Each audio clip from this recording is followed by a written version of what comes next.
Hi guys, this is a quick video tutorial for newcomers to YWALLET. This should be a very short video, just for the basics to get you started.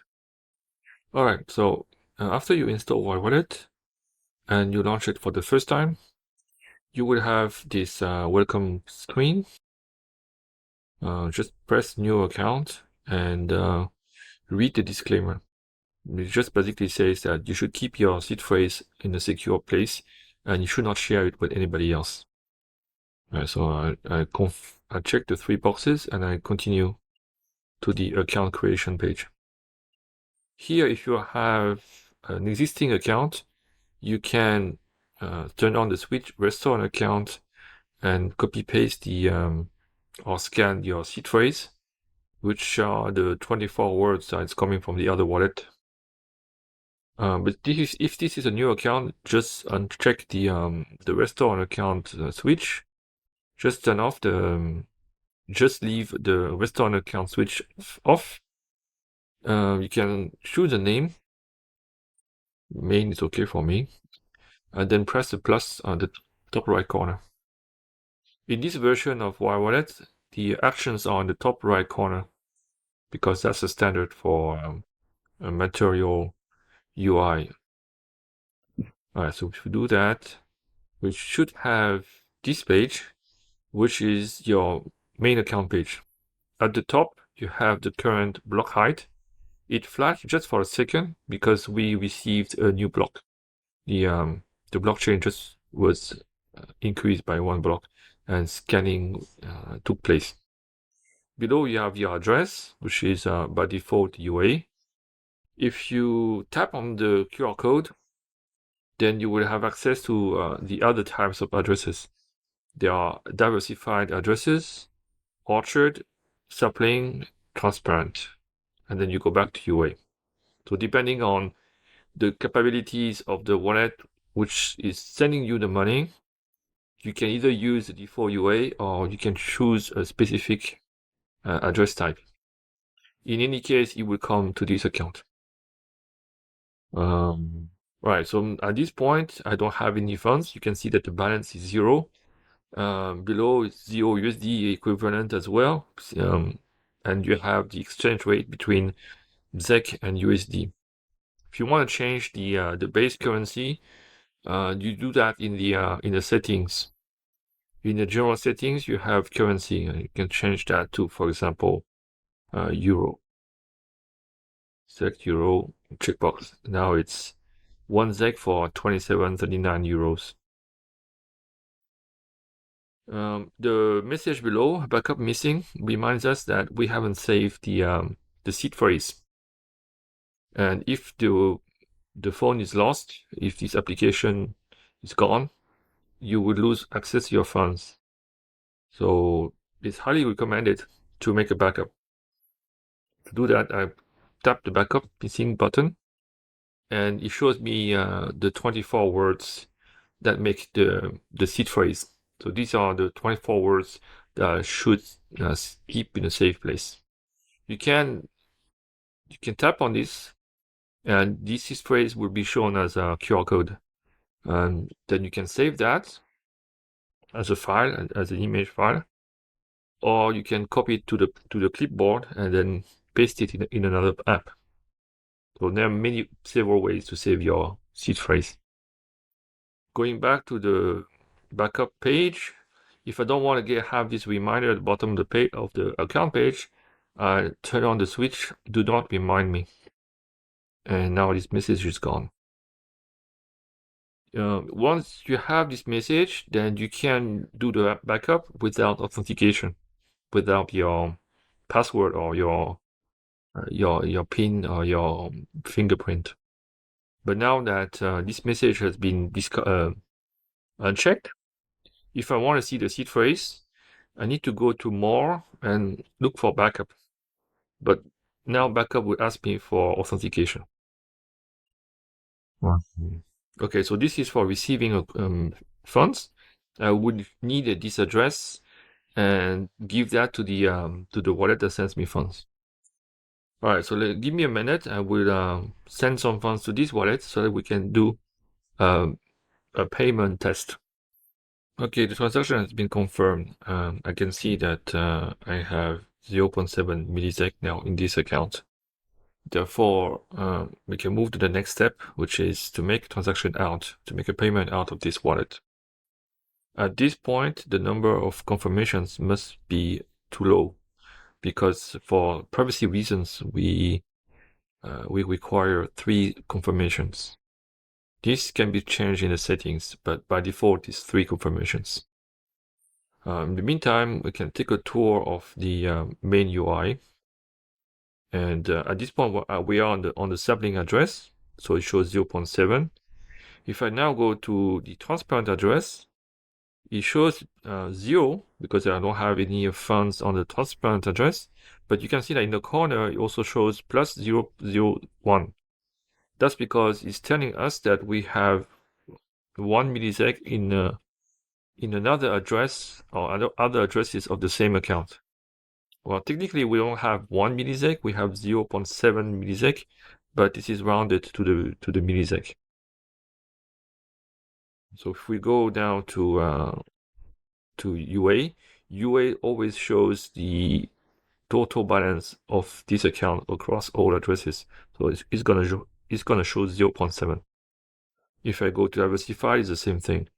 But if I go to Orchard, you also can notice that if you hold your phone too flat, so I'm tilting my phone down like this, the balance disappears. It's a privacy feature. If you are showing your phone or putting your phone on the table, the balance will be hidden. You can change that in the settings and make it so that the balance is always hidden or the balance is always shown. If I go to Orchard, the same thing happens. I have 0 sec in Orchard, but I have about 1 millisec in other addresses. So let's see how many confirmations I have so far. Can go to the notes, and it tells me that I have 1 note on sapling because of the color. I can tell it's sapling, and it has 2 confirmations. So that's too low. I can lower the setting. So for that, go to privacy and set minimum confirmations to, for example, 1. In this case, my note is spendable, and I can make a transaction using that balance. So I can go back to the main page, and then press the little send envelope at the bottom right corner. This starts the wizard for payment. The first question is who am I going to pay? How am I going to pay? Via an address, via a payment URI, or am I transferring from an account to another account from this from YWALLET? YWALLET supports multiple accounts, so you can send funds from one account to the other. In this case, it's going to be an address. So I leave it address.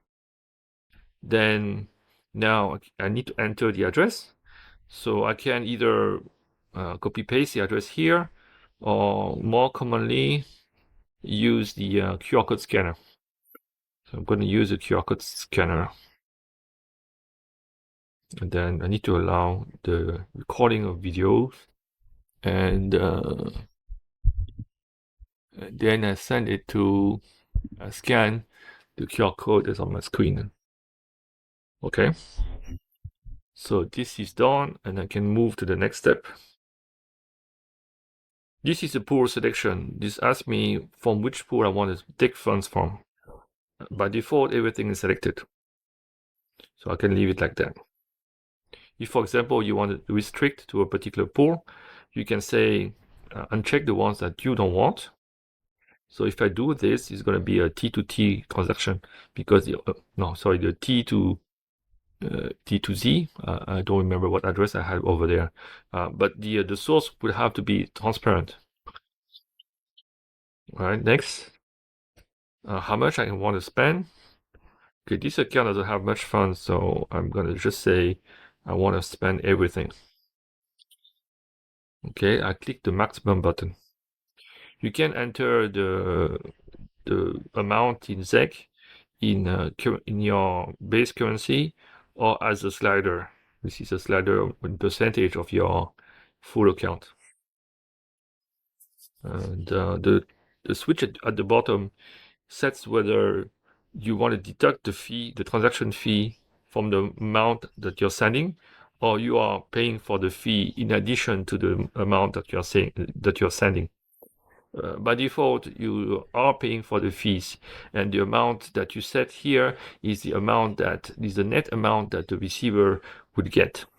But if I'm doing a maximum transfer, I have to remove the fees from the amount that I'm sending. Otherwise, the transaction will not be feasible. You will lack funds to pay for the fees. Next one is, do I want to include a message? This message can have a subject and a memo. I'm going to leave it a blank, and by default, it's just going to be a memo that says send from YWALLET. That message can be personalized in the settings. And finally, I click on the envelope to formalize the transaction. It shows me a summary of what's going to happen. So in fact, in this transaction, it's going to send 0.6 millisec instead of 0.7 because the transaction fee is 0.1 and it has been calculated based on the shape of the transaction. This is a sapling to sapling transaction. Okay, so now I press the final button and the transaction is computed and broadcast. I should get a transaction ID very soon. All right, so this is a transaction ID. I have the option to see this transaction on the block explorer. Let's take a look. So this is opening an external browser on the block explorer, and the block explorer tells me that this transaction has not been mined yet. All right, so this is it. This is how you receive funds, and this is how you make a transaction. The other stuff that you may be interested in is how you transfer from pool to pool. Your account has 3 addresses. It has a transparent, sapling, and orchard address. Therefore, if you have funds in one of the pools and you want to move it to another pool, you could make a transaction by yourself manually doing this and inputting the destination address being the one of your own wallet or own account. But it's a bit cumbersome, and there's a shortcut for that. There's a particular tool. You can go to pools, and here it shows you the amount that you have in each pool. So I have 0 transparent, it's barely visible on the left. I have 0.7 millisec in the sapling, and I have 0 in orchard. I still have 0.7 in sapling because the transaction has not been done yet, and the wallet still thinks that I have that money. But realistically speaking, that money is already spent since the transaction has been sent out. Then the tool asked me from which pool I want to transfer from and where I want to send it to. Below you have the same dialog box you have the same input box that you had when you were making a transaction. So to input the amount you can have in ZEC, in euro, or in your base currency, or as a percentage of your full account. And you can attach a memo. This maximum per node is if you want to split the output into smaller nodes. If you don't, you can leave it at 0, and the output will be one single node. And once you have filled all this information, you can press the checkbox, and it will form the transaction to do this port transfer. You can then review it and then submit it, as if it was a normal transaction. There's nothing very special about it, except that this is a tool that allows you to form the transaction without having to input your account addresses. Right. So this is it. These are the most important functionality: the ability to receive and send, and the ability to manipulate or to transfer from pool to pool. Thank you for listening, and I hope this video was useful. Take care.